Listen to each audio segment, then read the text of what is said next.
Hey guys, Professor Bill, Comic Book University, and X-Men Gold, issue number 21.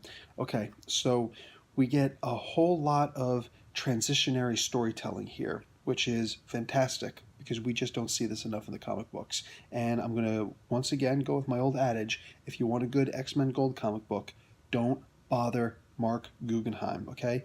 If he's working, leave him alone. Don't come up and say, hey, you want to do a crossover? No, back off. Back off, don't mess with my gold. So Old Man Logan is going to quit the team now, which is fine. The guy's in how many books now? He's in his own series. He's in Astonishing X-Men. He's in Weapon X. Like, the guy's all over the place. He's old, all right? He's trying to retire, and you're putting him in all the teams. No, leave him alone. Leave him alone. So we also see that the new version of the Brotherhood is together. This is the new version of Pyro, the new version of Avalanche, and the original version of Mentallo. And we're seeing different powers very specifically for Avalanche. He seems to have the ability to not only control earth, dirt, dust, clay, whatever, he can also vibrate the soil within us. Apparently, 30% of us for the most part is made of minerals and from extracted clay and all that good stuff. So he's messing with that which is within, which is interesting, very interesting. I dig that. So Magma wants to get a piece of these guys because she didn't like the idea that she was controlled when she was on that team. I love this. We're going all the way back to issue number 1. This is fantastic. Instead of just ignoring these stories that happen, no, this is genuinely a self-contained story in the comic book in and of itself. Okay, so Kitty Pryde's not too happy with the idea of her going, not too happy with the idea that Old Man Logan left though. So she's kind of in a bit of a conundrum. She knows that this is not such a great idea, but what else does she have to work with? What's she gonna do? Go and get Jubilee? No, please don't. Please don't. So she brings her along, but she also has a backup plan. She says, "Listen, Nightcrawler, in case this knucklehead Magma goes out of control, port her out of here. Oh, also, in case your girlfriend, Prestige over here, goes a little nuts, get rid of her also. Why? Because well, that's not going to be too easy to do. It's like, I have a feeling Nightcrawler's coming. I think I'll move over here.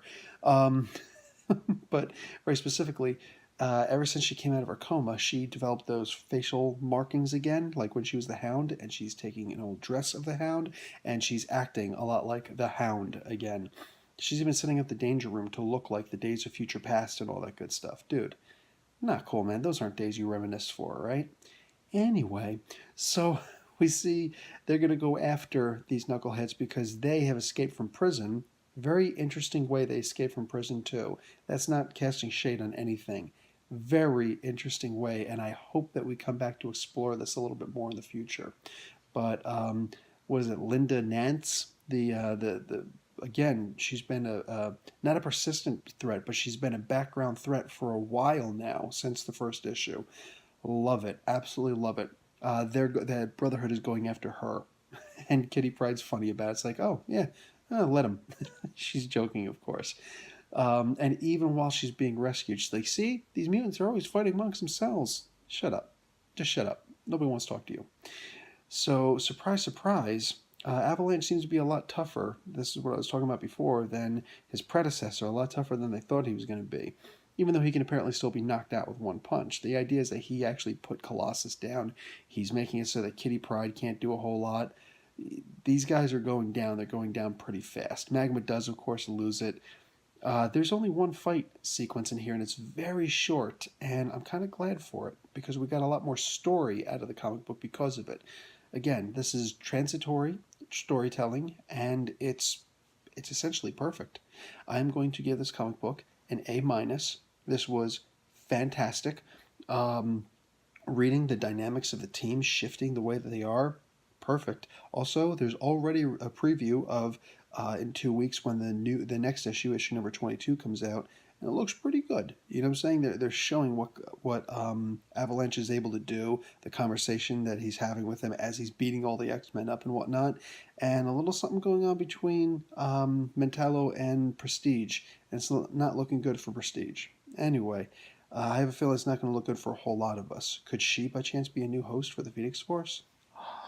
Again? Anyway, guys, I'm going to let this one go at that. Professor Bill, Comic Book University. Class dismissed.